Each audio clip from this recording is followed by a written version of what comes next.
Welcome back to Movie House. I'm your host, David, and with me, as always, is my co-host, Connor. Merry Christmas, Movie House! Oh, finally. How are we doing? Another one. Merry Christmas, Movie House! I've lost it. I had such a good James Stewart in me, and I've fucking lost it. That's right, David, I'm here. Connor, me. Very good. Very good. Oh, your money's over in Joe's house and Bill's house. Merry Christmas, Movie House! That was pretty good. It's getting there. Yeah. It's hard when you're sitting down and not standing and gesticulating and whatnot. Merry Christmas, Movie House! Oh, God. It could not possibly get worse. Sit back down, it might be better.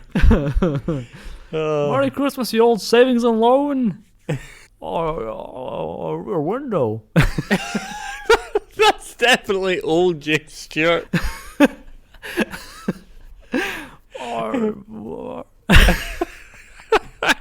not a bad impersonation. It's pretty decent, but it's definitely like Alfred James Hitchcock Stewart rope and rear window. 20 years ago.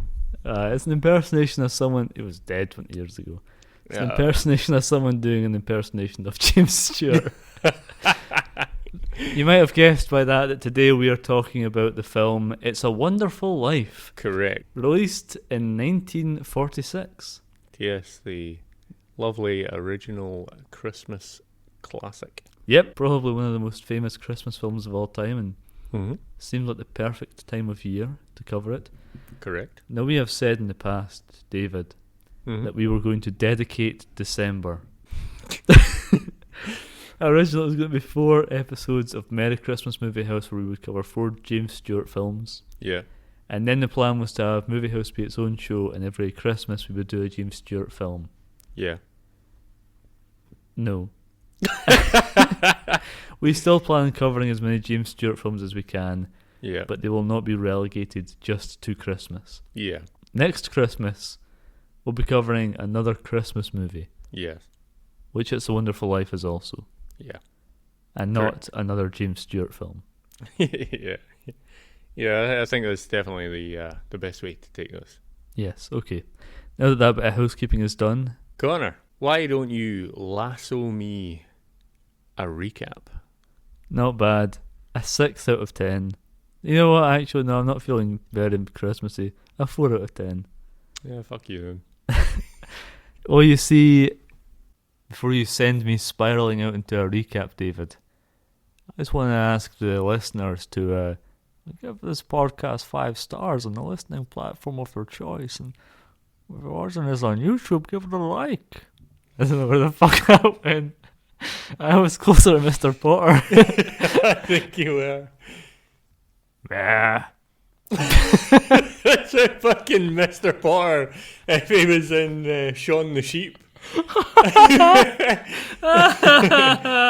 Oh, it's a wonderful life.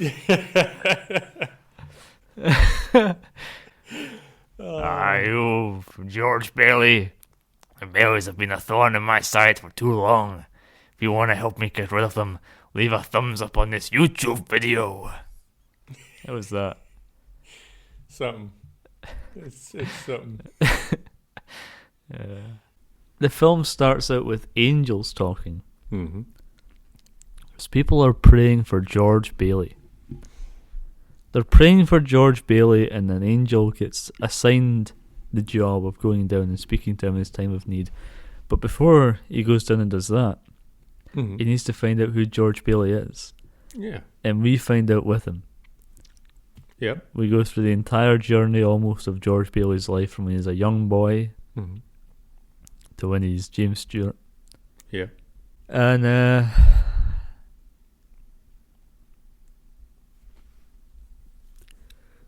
stop. What did James Stewart do?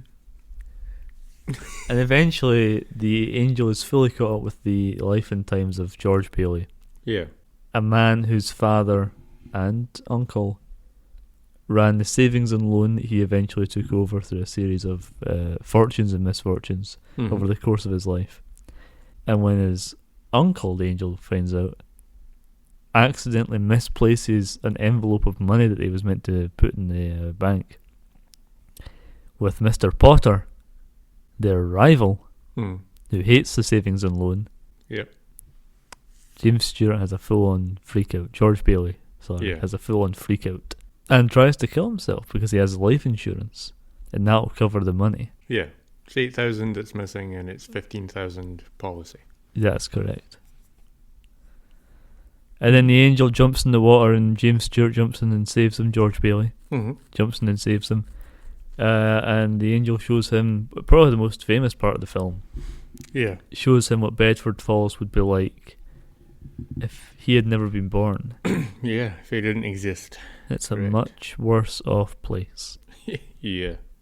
Yes, it is. And then George Bailey regrets thinking that he was going to take his life. So he realises how much he means to the people of Bedford Falls, the town in which he lives. The people of Bedford Falls come together and all of them put in their own money to make up the $8,000. Yeah.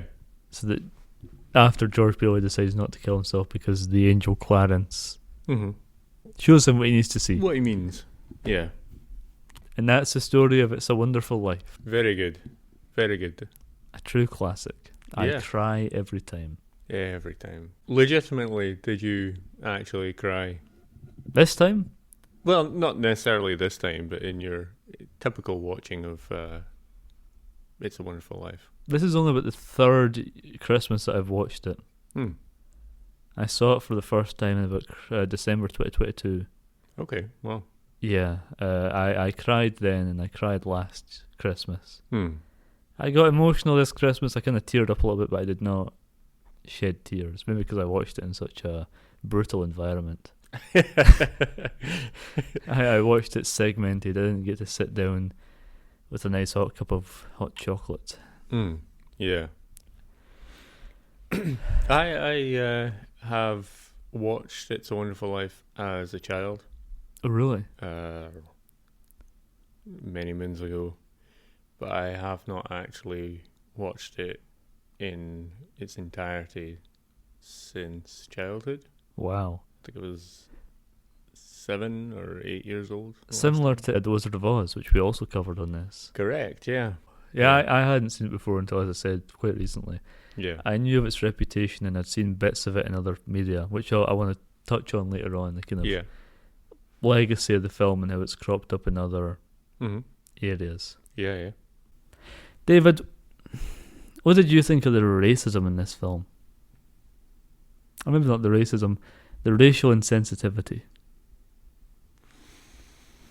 Because obviously the only, essentially from what I can remember, the only black character with any speaking lines in the film is this kind of caricature mammy type figure. Not dissimilar to the old Tom and Jerry cartoons. True. Who bustles around working in the Bailey residence. Yeah, the Baileys have barely enough money to rub together a couple of fucking nickels or something. Aye. But they can afford to employ, presumably, this person. Yeah. And every single line she says is some cliched nonsense that elicits uproarious laughter and shaking of heads from all the white characters. Yeah. I know it's a dour note to start our discussion on, but I think it really is, isn't it? I think it's important to make sure that we touch on it. Yeah. It is, I would say, the one blemish on this film, really, for me. I would say that you're right enough on that one. It is the one sort of blemish in this, and I kind of wish that it wasn't a part of this, and really it shouldn't have been, considering when it was made. Yeah, it was a while ago, quite a while ago. We're talking like 80 years. What was it, like 78 years ago? To be fair though, not to be fair, but it was the 40s. So we're talking pre-civil rights. True. Yeah, I suppose it wasn't. Maybe even pre-segregation. I mean, during segregation. Yeah. Pre the dispelling of segregation. What do you think about the character? I've forgotten the character's name, by the way. I've forgotten most of the characters' names. Besides George Bailey. Forgotten pretty much all the characters. I don't even know George's brother's name. I don't remember that. Billy Bailey. Is it Billy Bailey? No. I don't feel like that's right. That's my brother Tim. Or is it Martin? Martin No, Bailey. Martha is his wife. It's not Martha and Martin. It's not Martin. Marty. No, I'm thinking of Back to the Future. Oh, when are we going to cover Back to the Future? Whenever they make a fourth one. Let's not start. Let's just continue with It's a Wonderful Life while we're kind of there. So what do you think of the character? As I've asked you 7 times. Well, I said before that considering... Flapped your gums about Judy Garland desecrating her grave. Bad-mouthing the dead. I wasn't bad-mouthing her. I was just saying that 8 years ago, that was from It's a Wonderful Life. There was that. 8 years ago. 8 years prior to It's a Wonderful Life in coming the year out, of our Lord 2016. Judy Garland did blackface. He was putting on a minstrel show. Or a ghost.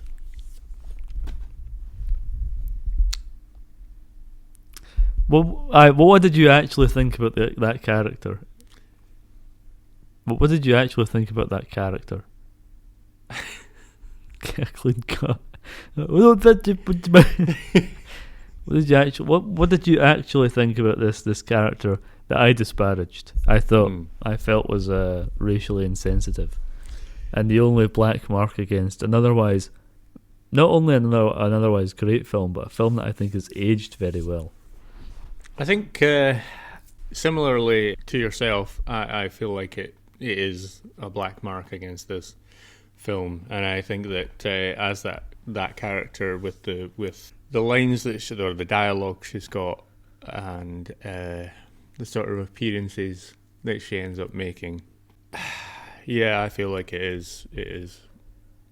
I guess the best term would be what you used, which is racially insensitive. Yeah.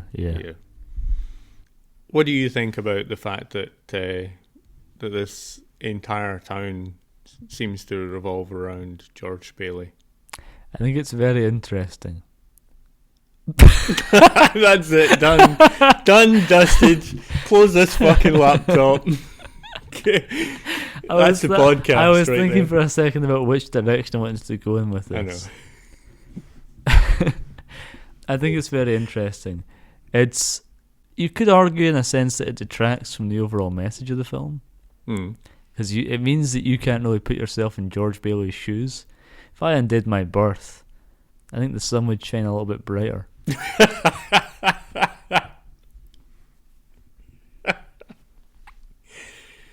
Possibly. Not entirely sure.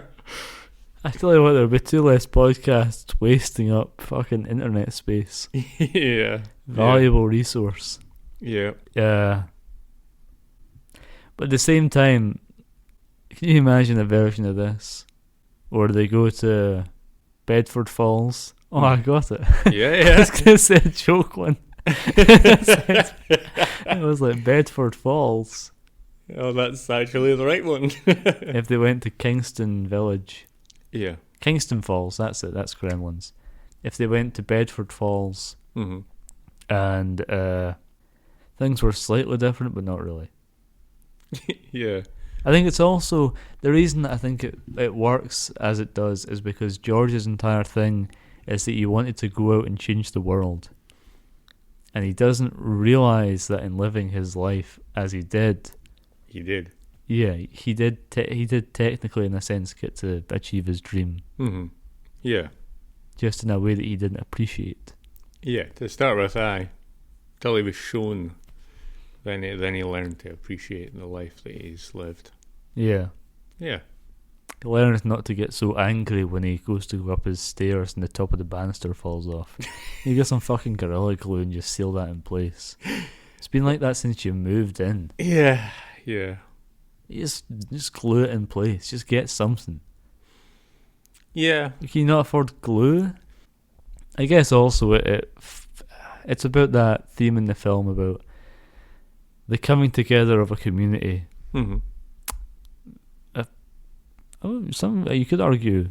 I don't think you would be arguing very hard. I think it's quite an obvious message that this is a socialist film, politically speaking. Yeah. So the one man, George Bailey, sharing out wealth, being the centerpiece for the sharing of wealth amongst the people of Bedford Falls. Yeah. So that they can all have a nice house and not have to live in slums under a horrible landlord who represents capitalism, Mr. Potter. Yeah.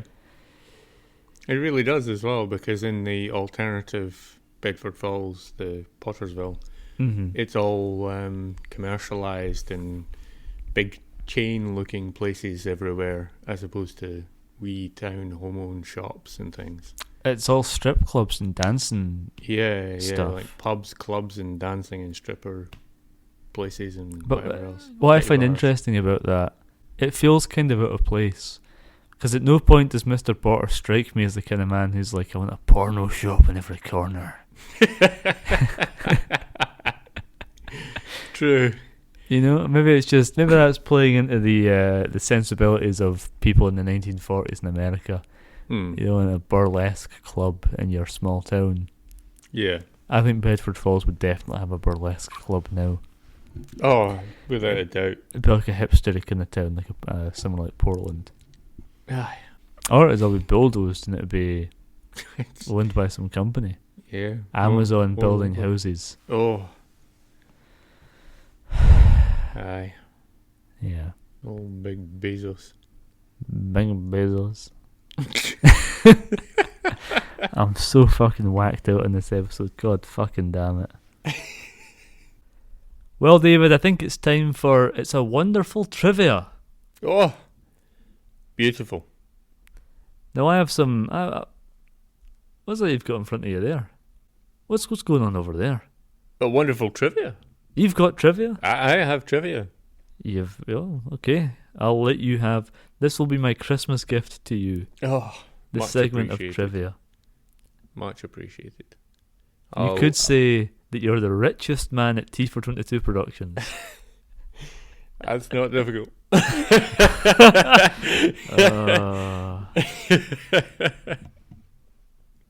was referencing the film. Yeah, I'm aware. Okay, David. Wow me. I'll do my best.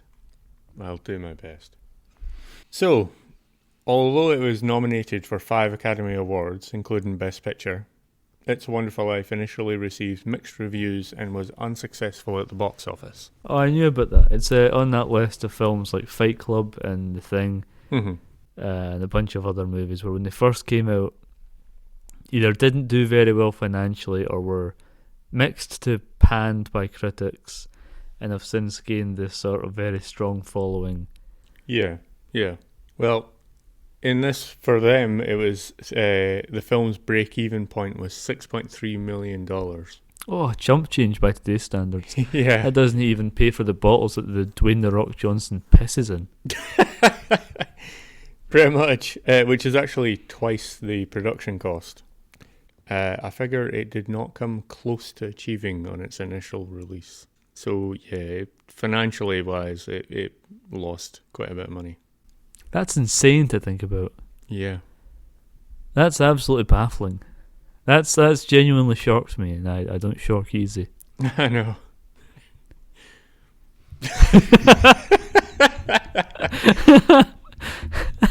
So, this film's copyright expired in 1974, following a clerical error resulting in it not being renewed for a further 28 years. Oh. And it entered the public domain. Oh, jeez. Which obviously allowed it to be broadcast without licensing or having to pay royalties. Oh! Which is why it went all over, and it through the Christmas period, it was one of the cheapest things for people to broadcast. That's also why it's in so many fucking other movies. That's why it's in so many other films. That is exactly why it's in so many other films. It's because you don't have to pay for it. I had a bit where I was going to talk about that. Right. Well, that's also why it became a Christmas classic. It's because of the fact that it was being broadcast so much over the Christmas period, because it was one of the more festive films they had Yeah. in the public domain. Well, it was this and Night of the Living Dead. Yeah. It doesn't fill you with that Christmas warmth. I ever told you the story about Night of the Living Dead? I think so. I'll tell you again because I haven't said it on the podcast, I don't Right. think. So the reason that Night of the Living Dead is in the public domain and was in the public domain since release, Oof. since it left the cinemas, Yeah. essentially, is because of another clerical error. Ouch. It had a different title originally, which I can't remember. I think it would be like Night of the Ghouls or something. And that also back in the day when you put the title card of a film up, you had to put the copyright information underneath the title, which was up for Night of the Ghouls. And then when they changed it to Night of the Living Dead, they forgot to copy over that copyright information. Shit. So when you watch Night of the Living Dead and the title comes up, there's no copyright, which means the film's not copyrighted. Which is why that's in every single like student film, independent film. Everyone's always watching Night of the Living Dead. Oof. Night of the Living Dead. Ouch. Frank Capra Yes. revealed that it was his favourite among the films he directed, and he also screened it for his family every Christmas season. Well, that's very nice. Yeah. There's a Batman the Animated Series episode Mm. about this film, or not about this film. It's one of the earliest episodes. It's in the first season. Mm-hmm. It's Christmas time. Batman and Robin are doing their thing and hanging about, and Robin's like, "You should relax and take the night off. No one's doing crimes on Christmas." He's like, Yeah. no, crime never sleeps. I need to beat someone up. I need to pulverize a criminal. And he's like, "Well, come on, Alfred's taped It's a Wonderful Life off the TV. Mm. We'll watch it. It's a Christmas classic." And Batman's like, "I've never seen it." Because he doesn't watch films. Yeah. He hasn't seen the film since he saw Zorro before his dad got shot. And his mum. Yeah. But yeah. And then at the end of the episode, after he catches the Joker, stops him from doing a big Christmas thing. Mm-hmm. Big Christmas kill and prank or whatever. They watch It's a Wonderful Life. All right. Nice. And Bruce Wayne says, "It really is a wonderful life after all." Nice. Yeah. That was my first exposure to It's a Wonderful Life, by the way. Oh, was it? Through that episode Through of that Batman the episode. Animated Series. They do not show any footage, Mm-hmm. because obviously it'd be live action. They don't try and animate any footage. Yeah. There might be a bit of audio, but I think it's the ringing bell from the end credits when the Right. end pops up. I think you hear that, Mm-hmm. but it's just a bell sound. Yeah. Yeah, that was my first inclination that film existed. Right. That's a pretty interesting way of discovering about the film. And it would take me about 25 years to get around to watching it.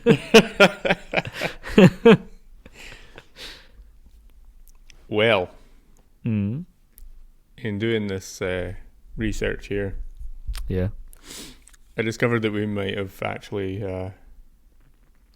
wanted to wait to cover this, but it's a bit late. Why is that, David? Why would we want to wait to cover a film that came out in 1946? Because there is a modern remake of the film, written and directed by Kenya Barris, and is reportedly in development at Paramount Pictures as of January 2024. Been in production for a year. Yeah, Haven't heard a peep. might not be out, but you never know. Paramount? They might take a while to... I'll go straight to Paramount Plus. I also do not have Paramount Plus, so I would I never have know. it, so we'd have to watch it together. But Right. if that happens, we'll cover that movie. Yeah. We'll watch that and rip into it viciously. Yeah. In the film, you'll have clocked the pet raven. Well, it's a crow, but played by a raven. Yes. Crows in films are always played by ravens because Yeah, they're bigger. Crows don't look like crows on camera. Yeah. It's a reference to my favourite Simpsons joke. They're painting horses to look like cows on a film set that the students visit on a school trip, and they go, why are you doing that? And the guy painting them goes, "Cows don't look like cows on film." Are you going to tell me that that is Frank Capra's pet crow or raven or something, and he had it? It was in every film after 1936, 1938. 1938. It was not his pet. It was it's an actor raven. Right. It's called Jimmy. Oh, it was. Was called Jimmy. It was always credited erroneously as Jimmy the Crow, obviously, because it's a raven. Oh, is that a Jim Crow reference? Maybe. Is that a reference to the Jim Crow laws? I have no idea. You know the Jim Crow laws? Yeah. Yeah. Oh, something to think about. But it appeared Jimmy the Raven. We'll go with that. Jimmy the Raven appeared in more than 1,000 feature films from the 1930s to the 1950s. And his first appearance in You Can't Take It With You was in 1938. I tell you what, he missed a real trick dying in the 50s and not living until the 90s, when he could have been in the Crow franchise, the titular The Crow. Yeah. He could have been in the hit TV series The Crow Stairway to Heaven. Jesus Christ. There's a lady I know, da-da-da-da-da-da, and she's climbing her stairway to heaven. Remember that from the start of the episode? Yes. Or from the last episode or something? No, it was the start of this episode. Why was I talking about Led Zeppelin? No, it was Lord of the Rings. So it was. I could talk about other Fuck bad people. Ugh. Google Led Zeppelin allegations. Again. Okay. Visit your bookmarked tab. Led Zeppelin allegations. Well, after his appearance in You Can't Take It With You in 1938, Frank Capra would then cast the Crow in every subsequent film that he made. Why? Just because he liked the Crow. Alright. And the Raven. It's kind of like Martin Scorsese and Robert De Niro. Pretty much. Alright. I've got a bit of a long bit. Alright. The story of the film is based off of a short story written in 1939 by Philip Van Doren Stern. Alright. Then titled The Greatest Gift. The Greatest Gift? What kind of title is that? Yeah, I know. It's a Wonderful Life, baby. Stern had little success in pitching the story, so he made it into 200 pamphlets that he sent out to his family and friends for the Christmas holidays. Oh. It ended up in front of an executive of RKO Pictures, who bought the rights to the story for $10,000 in 1944, with the aim to turn it into a film for Cary Grant. To this end, they hired writers Dalton Trumbo, Clifford Odets, and Mark Connolly, all to work up stories based off of this short. Aye. When Frank Capra read the original story, he wanted it as his first film for his newly created production company, Liberty Films. Capra bought the story for $10,000, the same price that RKO paid. Yeah. And also got thrown in the 3 other scripts that were written up by Dalton Trumbo. Yeah. Dalton, Clifford, and Mark. Right. And they got thrown in for free. None of these scripts were fully used for the end film, but all 3 were represented in part. The final script was rewritten by Capra himself and a group of 5 other writers, which are credited at the end of the film. I noticed that there were a bunch of writers credited on this, which is unusual for the time. Yeah. Even though Wizard of Oz had 5 directors. It's more of a modern thing. You see a Marvel movie and it's like 2 writers are credited, but really there was like 40 involved. Yeah. Yeah. Not written here, but there is a little bit about that. Frank Capra and 4 of the writers are credited as writers, and 1 is credited as some scenes provided by, or additional credits, or whatever additional writing provided by, and then there's the last guy. He doesn't talk to Frank Capra anymore. Or None of them didn't talk at the to- time. No one None of does. them talk to Not anybody without a Ouija now 'cause board. they're all fucking dead. But at the time, Including Jimmy the he Crow. stopped talking to Frank Capra because of that. Yeah, I don't blame him. Why was he snubbed? Because Capra was quoting Capra himself. He was following the Writers Guild's legislation on how to set out the credits, and because he only partially assisted, he had to be credited as such and not giving full credit as an actual writer, because he only rewrote about 3 or 4 scenes apparently. So, Oh, right. but he was still pissy about it. Yeah. Now, there's another writer as well, one of the female writers, Frances, I think her name is. She, her and her husband really hated Capra's guts. And it's to do with the fact that they got told to do a rewrite and do a full rewrite, a full screenplay rewrite of the entire thing. Aye. And then whilst they were doing it, heard that Capra and this other guy that got partial credits were also rewriting it themselves.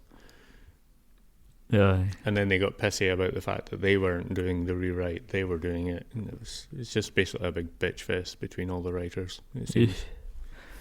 Yeah, I mean, yeah. But yeah. Moving on. Continue to regale me with your tales of trivia. Oh, all of the scenes in this film where it's lovely, cold and snowy, it wasn't. It was being filmed in a record-breaking heat wave at that particular moment in time. I know the snow was some sort of new invention. It was like soap, suds or some such with chemicals. It was like a new invention, and the film won a special award for it, for the invention of this snow. Yes, yeah, it was a for this film, newly generated kind of snow, so that it would stay there instead of buggering off in the heat wave. Aye. Flakes However, of powder or something was what was used prior to this. yes, it was It wasn't asbestos. It moved on from asbestos. no, thankfully. The heat got so intense that Capra gave everyone a day off from filming to recuperate. Oh, very nice. Yeah. That's also why James Stewart is sweating quite a lot in some of the scenes. I think that works though, because you feel like he's really sweating out that money problem he has. Correct, yeah. It does actually work quite well with the film, I think. And sometimes even when it's cold, if you've got a big heavy coat on, you're sweating. Yeah. Also, when you're running around like a maniac, like he is in some of the scenes. Jump off a bridge, you're sweating. Thinking about killing yourself. Running around seeing an alternate version of your hometown where you were never born, it's called Pottersville. I'd be sweating. Beatrix Pottersville. I'd be sweating if I was never born in insert town name here was instead called Beatrix Pottersville. You bet your ass I'd be sweating.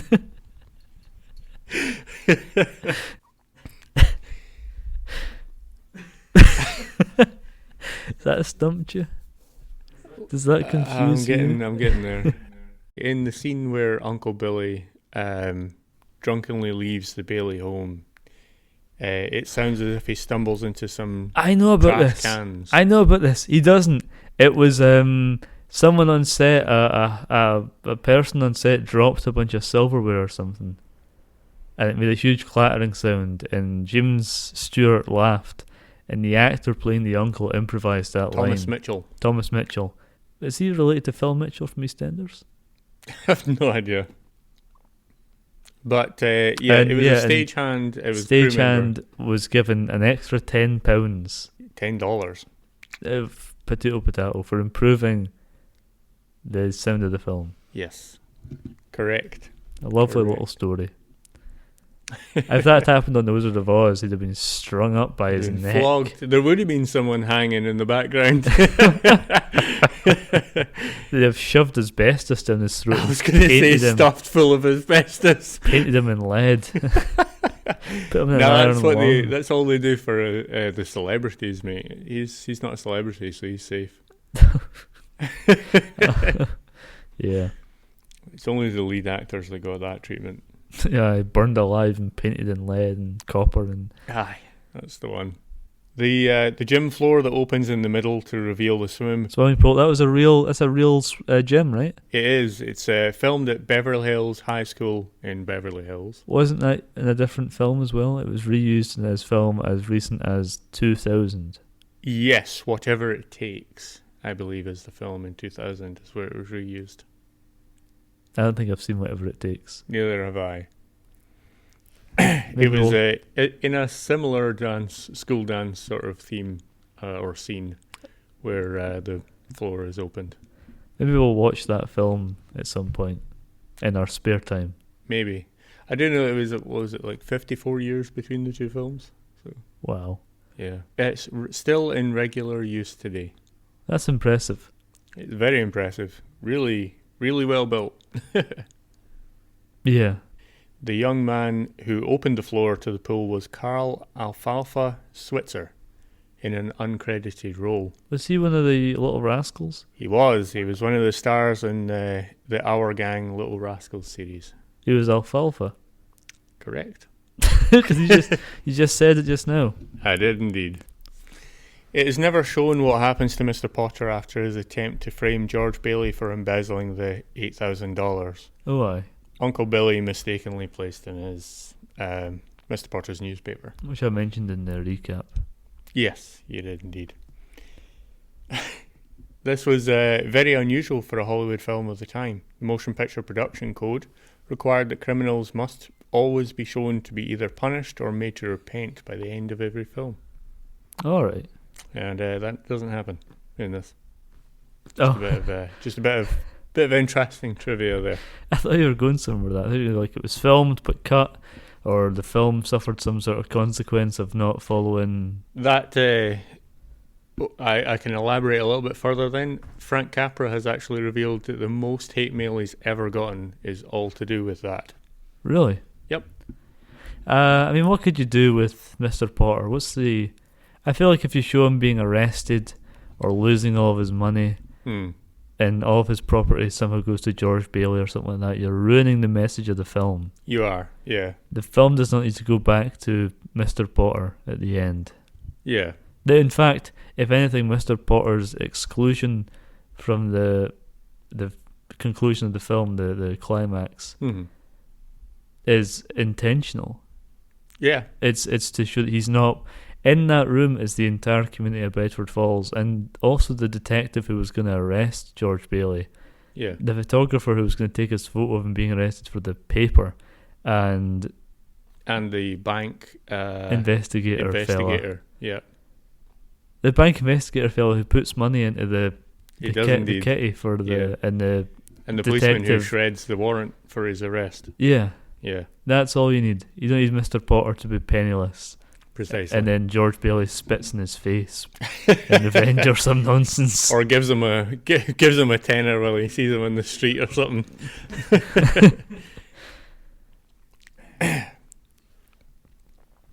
In the scene where there's a run on the bank, Mary holds up $2,000. Yeah. That was in 1929. As of December 24th, 2023, so last year, that was worth nearly $37,000. It was $2,000, $37,000 last year. Probably double that by now. Oh, possibly. remember when George Bailey, who's penniless and has no money, buys that run-down abandoned house and then him and his wife fix it up?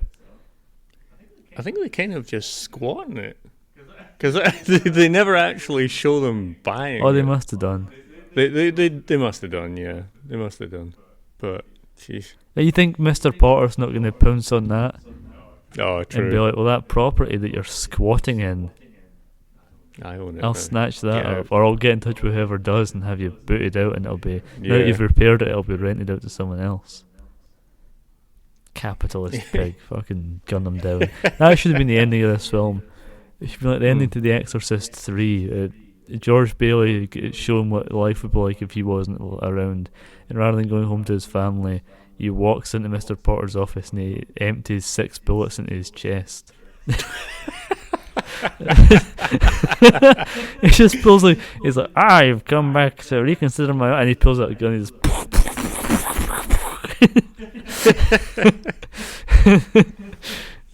That would definitely make for a different Christmas film. It's my favourite kind of Christmas film where someone gets murdered. That's my pitch for the remake ending. I was going to say, yeah. There was a scene in the film where Donna Reed's character is to throw a rock at the old house's window. Oh, right. Capra, I've heard about this. Capra had hired someone to throw a stone in her stead to break out the window. It's commonly put down as to shoot out the window. It was actually to toss a stone at the window. Yeah, but she didn't need one because she played baseball or something. She was a very good pitcher in baseball in high school. Yeah. And had a better arm than everyone else on the set. Leads me to wonder if James Franco. Leads me to wonder if rest in peace. James Franco's House of Casting. Leads me to wonder if James Stewart threw his rock at the window, or if it was a stand-in.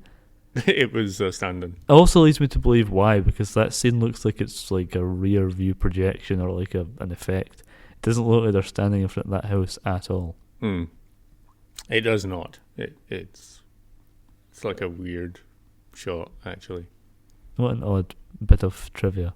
Yes. What an odd bit of film. My last little bit of trivia. I thought it The was last? a nice one to end on. Yeah. Okay, David, take me there. Okay, David, tell me the trivia. 42 rings are heard over the course of the film, so if Clarence is right, 42 angels have gotten their wings, including him, at the film's conclusion. Oh, very nice. There you go. I saw an episode of a sitcom called My Family once that did a parody of this film. And at the end, the father of the family, who's been on the George Bailey Experience, good name for a band, the George Bailey Experience. The George Bailey Experience. That is a good name for a band. And by the way, the joke in the episode is that when he gets the George Bailey Experience, discovers that everyone is much happier and better off that he is not. Yes. That he was not born. Yeah. And he says, I simply cannot let that happen. And spite wills him to continue living. And he walks out of this pub that he was in, and you hear a bell dinging, and someone's like, every time a bell rings, an angel gets its wings. And it cuts to the outside, and as he was leaving the bar, a cyclist ran him over. And he's like tangled up in the bike, and the bell's going off, and he's cursing at him. And that's what I think of whenever I hear the phrase, every time a bell rings, an angel gets his wings. I think I actually remember that episode. It's a good episode of a good show. Yeah, it is. So, Connor, that is the end of my trivia section. It's a wonderful trivia. It was indeed a wonderful trivia, David. Nice. So, Connor. Yes, David. You're not finished. You're not out of the furnace yet, though, David. It's time for James Franco's House of Casting. Oof. Oh, God, I need to change that segment name. Horrible thing to say. Every time we get there. Every time I think about it, I'm like, oh, disgusting. Also, what a horrible thing to say on Christmas Day of all days. Today, when we're recording this.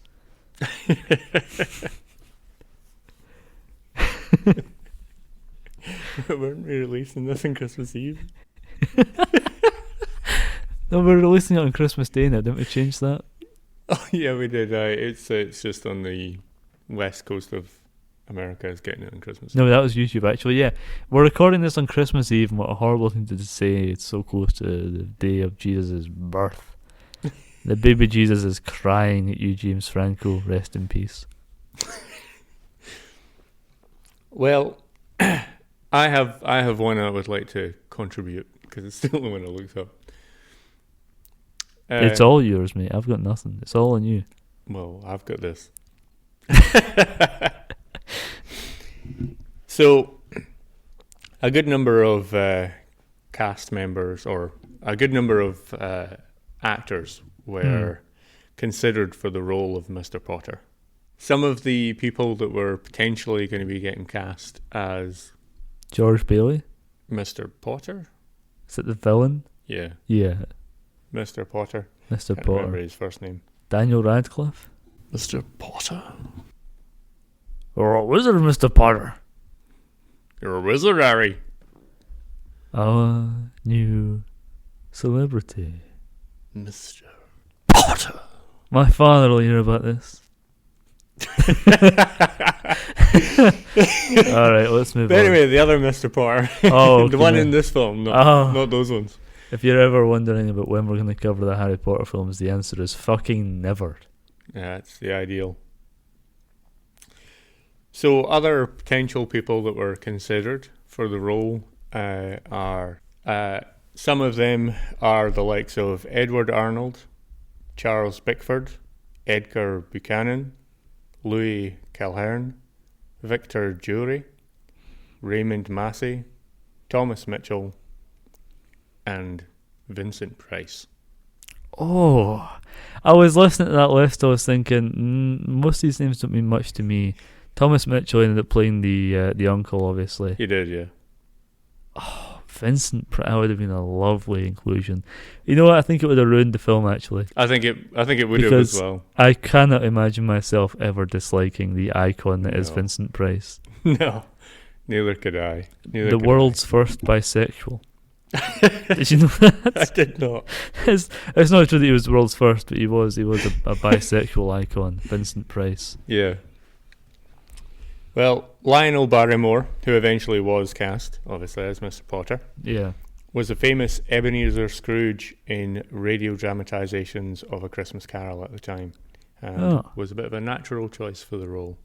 Yeah. He was kind of known for that Scroogey personality, which he basically is in It's a Wonderful Life as well. That's nice. I've always wondered what that actor was like in real life. Not much about him floating around, really. Not really, no. I couldn't really find anything about him either. I've never seen him in anything else. I've always been interested to hear what he was really like, or what other roles he played. He reminds me in a sense of George C. Scott. All right, okay. You know George C. Scott, Yeah. who also played Ebenezer Scrooge. Yeah. And I'll get into who else he reminds me of in my segment that I am cooking right now. Oh. It's in the oven. It's in what? I said it was clear on my microphone, I'm sure. It's in the oven. I don't think that was clear on the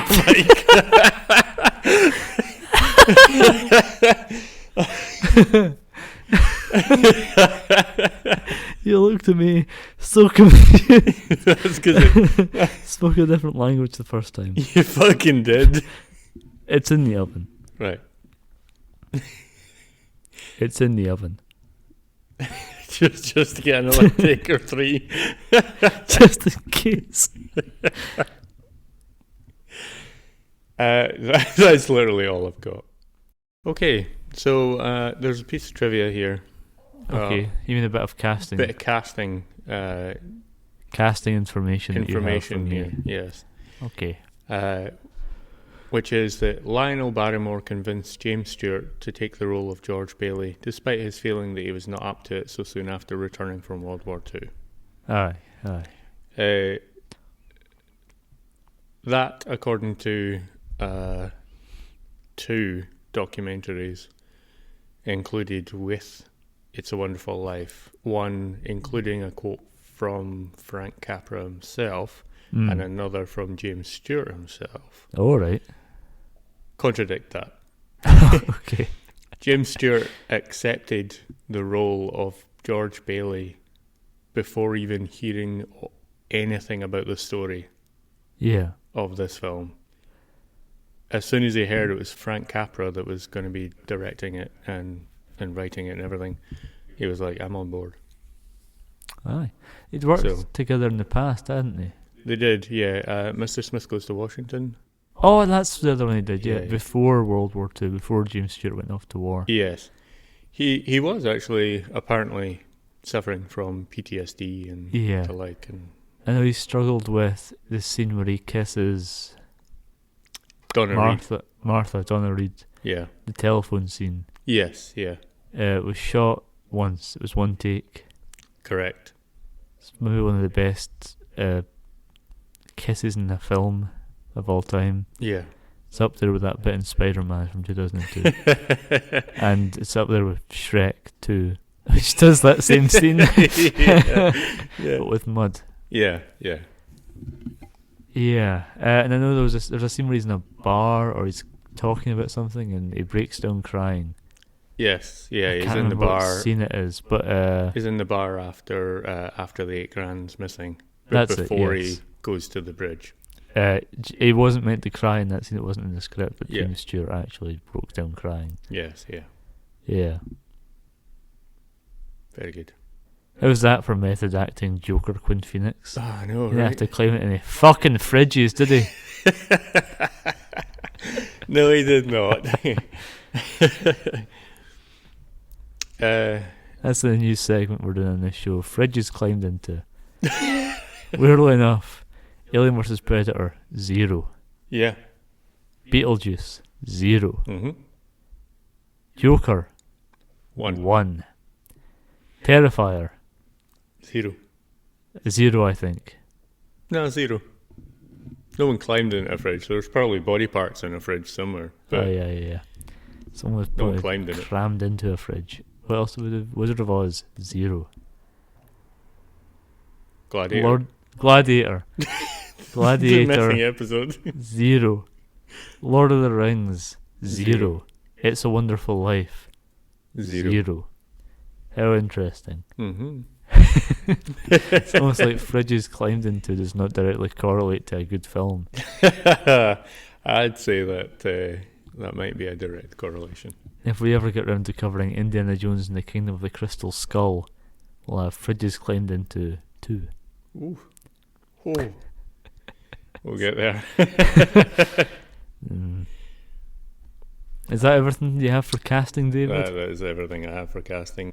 Donna Reed's character. Martha. Mary Bailey? I think it's Martha Bailey, isn't it? Is it not Martha? Martha Bailey. That's the one you said earlier on. That's what I've been saying the entire time. It's only when I thought about Martha Bailey that I thought, isn't it? No, it must be Martha. It's definitely an M. Martha, Margaret, Mary Bailey. It's Mary. It is Mary? It's Mary. 'Cause she's Mary Hatch and then becomes Mary Bailey. Well, have I been saying Margot Robbie? That's funny because Mary Bailey is also the name of the politician that Mr. Burns runs against in the episode Yeah. 2 Cars in Every Garage and 3 Eyes in Every Fish of The Jesus. Simpsons Season 2, which we covered on our other podcast, Insert Brain Here, a Simpsons podcast, Oh. that you can listen to right now. That episode and every other episode we've done. It's on Spotify, it's on Apple Podcast, whatever the fuck. And It's even almost on- all of them are on YouTube. It's on YouTube now as well. Yeah. And this is on YouTube. T for 22 Productions. That's our YouTube channel. Check it out. Good plug. Good Lovely little plug, little segue from my Yeah. error to my windfall. Oh. All right, let's move on and talk about something else. The film, hopefully. Oh, It's a Wonderful Life. Yeah, aye. Here's something I want to ask you, David. Okay, I don't know if yeah. you're familiar with this. Maybe you've seen it, maybe you're just about to hear about it for the first time. The colorization of It's a Wonderful Life. I have heard of the colorization of it. Have you seen the I have colorization? not seen the color version. What do you think about that as an idea? Nah, I'm alright with it in black and white, to be honest. I agree. I think it's a bit of revisionist history. Yeah, I think also if a film is shot in black and white with the intention of being in black and white, it tends to be done differently than a film that would be in colour. Yeah. I'm alright with it being done for stills and like behind the scenes photos. Yeah. Stuff like that where it's like, oh, what would the Bride of Frankenstein look like if she were in colour? Yeah. That sort of thing. Yeah. But doing the entire film, and also for a while, that was the predominant version. Yeah. In fact, I think there was a period where they thought that the original negative was lost, was gone. Yeah. I agree with that, and I also think that it should be in black and white when Frank Capra isn't an idiot. He is aware of the fact that Technicolor existed. They didn't shoot this. It's like taking Alfred Hitchcock's Psycho, which was made in 1960, in black and white, and being like, let's put it in colour. Yeah. You think that Alfred Hitchcock couldn't have shot it in colour if he wanted to? Yeah, exactly. He shot it in black and white for a reason.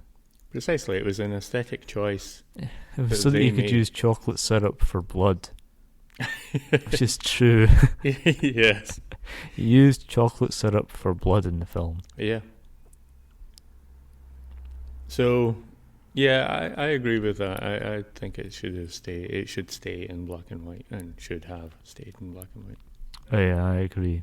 Do you want to look at an image of it in colour right now and tell me what you think of that? Sure. Well, I think it's one of those odd ones where it kind of looks like it's a series of still pictures.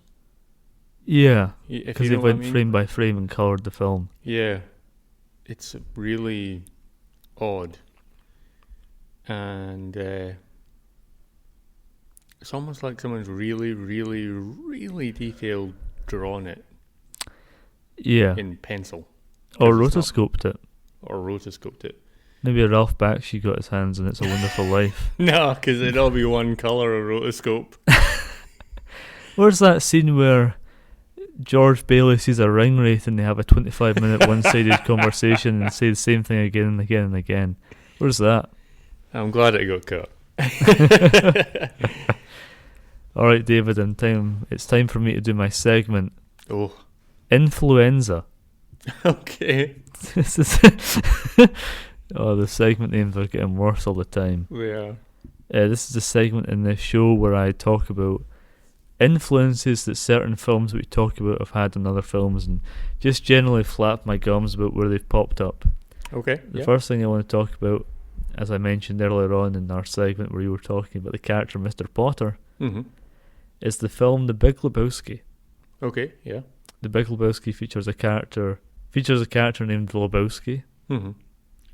Not to be confused with the other character in the film named Lebowski, who's the dude played by Jeff Bridges, who's a larger, old man with little glasses and a wheelchair. Yeah. Who's very miserly and rough around the edges and wants to... Basically, it's Mr. Potter. He's almost the exact same as Mr. Potter. Yeah. Which I feel is obviously a direct influence from this film. I think so, yeah. Other bit more obvious, I mentioned the My Family episode, of course. Yeah.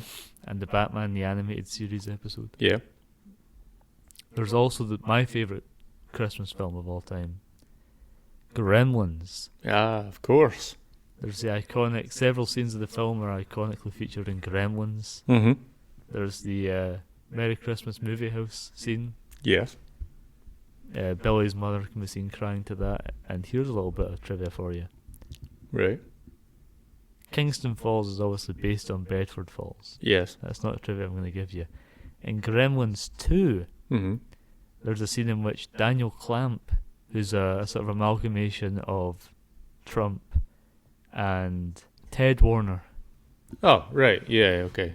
Ted Warner obviously had an obsession with colouring black and white films, who was behind the colouring of It's a Wonderful Life. Oh, of course he was. And there's a scene in Gremlins 2 where Clamp in his office with all his TVs, walking around bored, bends down to a TV which is presenting a black and white version of It's a Wonderful Life. It's the end scene. Yeah. And he flips a little dial and it turns it into colour. Alright. That's cool. Just another little nod. Yeah. The last thing this is just me Mhm. off the top of my head, flapping, going crazy. Okay. The last thing I'm going to mention, Mm-hmm. The Exorcist 3. Yes. You know about this connection? Only what you've talked about earlier on. So in The Exorcist 3, Mm-hmm. Detective Kinnerman, played by George C. Scott, Mm-hmm. who is the detective from the original Exorcist, and a priest character, Father Karras. Mm-hmm. No, sorry, Father Karras is Damien Karras, who went out the window in The Exorcist. His priest friend Yep. and Detective Kinnerman are now friends because they were both friends with Father Karras, who died in The Exorcist. Yeah, yeah. And round about the time that he died, every year, they go to the cinema and see It's a Wonderful Life, All right. because it's the priest character's favourite film. Right. Okay. Nice. I didn't know about that. And then there's a bit where, spoilers for The Exorcist 3, Yeah. that priest character gets killed and written in blood on the wall beneath a painting Mm-hmm. is It's a Wonderful Life After All. So there you go. Nice. All right, that's cool. I had no idea about that connection to The Exorcist 3. That's just me It's going. been too long. It's me going nuts. That's what that segment is. It's me just sort of. There's a moderately obvious connection that I kind of alluded to, I guess, because, or not alluded to, said that obviously Mr. Potter is basically an Ebenezer Scrooge character. Yes. This is kind of a Christmas Carol. Well, that's actually what I was going to say. Is that was partly a bit of the influence for the original short story, Right. as a Christmas Carol. Oh. So in the original story, though, there was no Mr. Potter character. There was no Scrooge character. Yeah. They never had a Scrooge character. That was a bit of the Christmas Carol he cut out, essentially. And then in the rewrite by Capra and the other writers, they put in Mr. Potter. Well, it's interesting that their idea of an angel character is essentially a ghost. It's someone who was alive 200 years ago and who died. Mm-hmm. Yeah. And has been spending the last 200 years trying to help people into faith, I guess, into keeping faith. And shows George Bailey something. Doesn't show him his past, present, and future Christmases. No. But shows him an alternate Christmas where he was never born. Correct, yeah. I wonder what Charles Dickens would have thought of this. I think he would have liked it. I think he'd have loved it. I think he'd have loved it, yeah. Yeah. He was also always putting class struggles and anti-bourgeoisie stuff in all of his works and in his life. Yes, yeah. He was always talking about it. Yeah. Yeah, I think he would have really loved It's a Wonderful Life. David, it's time for Rigatoni Ranking. This is a segment of the show where we talk about where the film we're covering ranks. We've ranked every film we've ever covered on Movie House, and when we cover a new one, we add it to the ranking. Yes, correct. So this the 8th film in our collection. Yes, the last one of 2024. Oof, yes. The first year of Movie House. Correct. David, where does It's a Wonderful Life fall on your ranking? On my list, Connor, it falls at the number 1 spot. Hot dog. There's a reference to the film. Yes. Well, David. Just to clarify, that then pushes Joker to the 8th spot. I'm glad you clarified that.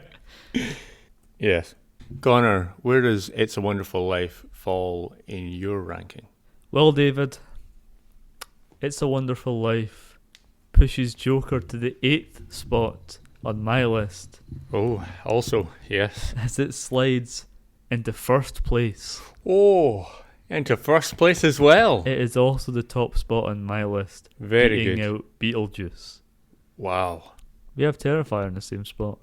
We do indeed, yes. Is that the only film? Oh wait, where's Beetlejuice on you? Beetlejuice is 3rd. My second for me. So yeah, the only film we have in the exact same spot for our two lists is Terrifier, which is right in the middle. And It's a Wonderful Life now. And It's a Wonderful Life in first place. It truly is a wonderful life after all. It is. David, you're never going to guess what my guardian angel has just dropped off. Oh, what the fuck? What is that? Why, David? It's a box. It was a box that was fucking launched from space. He dropped it from heaven, or the galaxy, or wherever the fuck those angels are. That's the one. Yeah. The cosmos. Yes. You know what's in this box? What's that? Letters. Oh, it's letters in a box. They're not actually letters. I know. I always say that. Don't know. I'm glad you shrugged. That's great for the audio medium. This is a segment in which I take reviews of the film from Letterboxd, and I pass them off as my own content. I steal them and I read them to you, and you go, oh, okay. That's about right, yeah. Well, it's time to begin. David, Will Sloan. Yep. 5 stars. Oh, And they gave it a heart. nice. Writes, had George Bailey never been born, his wife would have suffered a horrific fate. She would have become a spinster who goes to the library. That's fair comment. CD emoji, cloud emoji, 5 stars and a heart. Oh, nice. Writes, 38-year-old Jimmy Stewart passing as a 22-year-old is the only Christmas miracle I believe. Yeah, that's another fair comment. Mm. Very good. Santa Kyler Zilla, Okay. 5 stars and a heart. Mm-hmm. Writes, eat your big ass singing heart out, Mariah Carey. Olivia Mm-hmm. writes, 4.5 stars Okay. and a heart. Yeah. Good, but not as good as Muppet Christmas Carol. Ah. I'd concede to that. I'd say Muppet Christmas Carol is the best film ever made. Yeah, I'd say that. Yeah, I'd say that. Oh, here's one. Mm-hmm. PD187, Mm-hmm. 2 stars. Ooh. Why are angels talking about IQ? You also marks for this cornball shit. Fucking hell. Misha Beatty, Mm-hmm. 4.5 stars. Yeah. Writes, local boy, age 45, wins Congressional Medal of Honor. Yeah. Haunted hippie, 3 stars. Mm-hmm. A man had to be erased from existence to realise he should stop abusing his family. I'm kinda gagged. Alright, okay.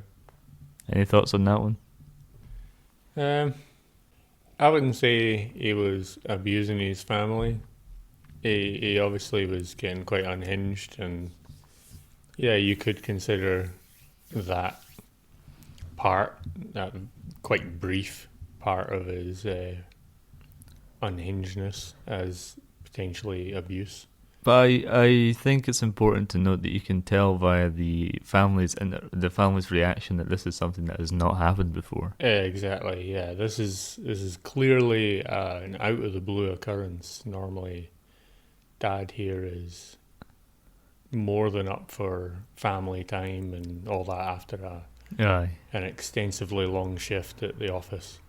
Get Coming yourself some media literacy. Yeah. Slim, 5 stars and a heart, Mm-hmm. writes, yes. Very good. And that's it, David. That's That's it. That's all. Good. That's the end of Letters in a Box. Okay, David. Yeah. Oh, I think that's everything. I think that's it. That's all. This has been Movie House. I've been your host, David, and with me, as always, has been my co-host, Connor. You want a podcast, David? I'll get a lasso and I'll throw it in the podcast and I'll pour it in for you. That's not a Jimmy Stewart impression. What? Listen to this shit. You were here on my wedding night. You want the moon? I'll throw a lasso around it and I'll pull it down. Why is it always old James Stewart? We're on my wedding night. Oh, you throw a stone through that window and it's gonna be a wish come true. You want a moon? I'll throw a lasso around it and I'll pour it down for you. It's getting worse and worse. I'll give her a moon. I'm not saying something coming from this guy. You want a moon?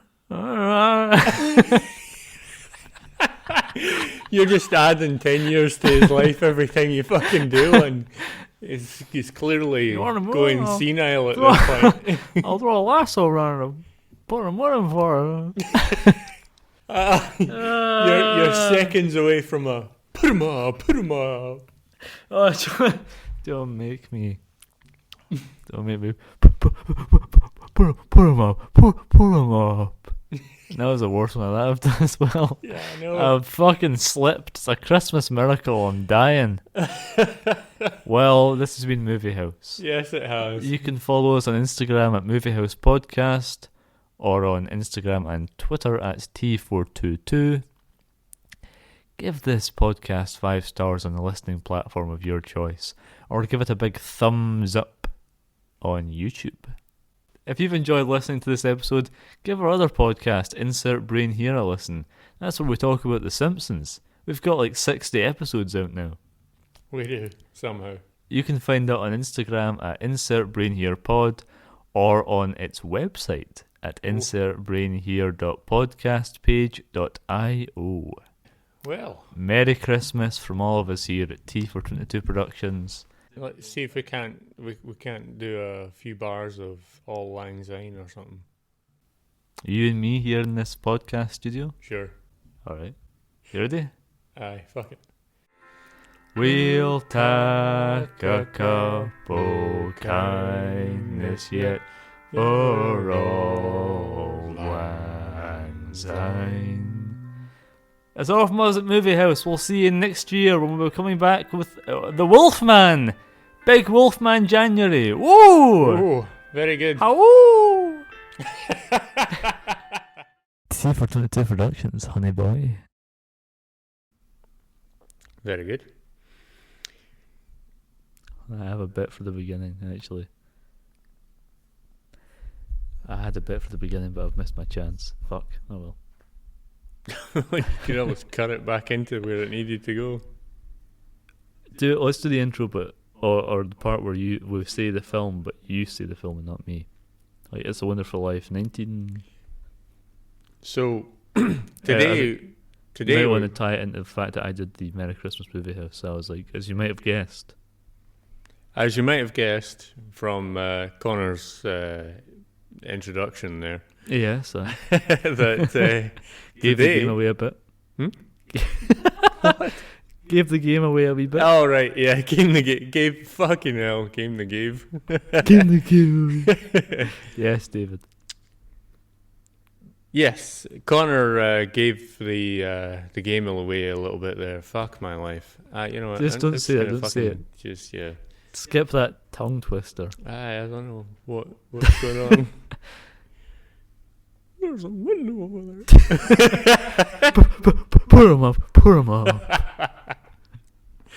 Fucking hell. Every chance I get. I'm aware. At least I'm not editing this one. No. Good. So scandalous. Bring him back. Bring that one back. So, as you might have guessed from Connor's little bit there, we are going to be covering the Christmas classic, Yes. the 1946, What? It's a Wonderful Life. Oh, David. I watched the 2023 film It's a Wonderful Knife. Ah, Oh God! you got the wrong one. Oh, what am I gonna? I'm gonna have to. I'll go and watch it now, or what? Just do it off memory. Yeah, let's be professional. I'll watch it again. Let's go. All right, let's go and do that now and then. No, It'll be seamless in the edit though, Oh, obviously. and I'll cut all this out cut as all well. this pish. Great. Yeah. 2 years later. That's definitely getting cut. That's right. What do you think of my bit? Yeah. It's a wonderful, real film. Yeah. 2023 film. It's a wonderful I knife. discovered it was a real film when I looked up It's a Wonderful Life on IMDb to double check some of the trivia that I was looking at. I'm going to watch it at some point this Christmas. I wish I'd watched it, but maybe I'll watch it before the next recording, and I'll talk a bit about it. I'll be like, shite, Yeah. and then nothing else. C422 Productions, honey boy.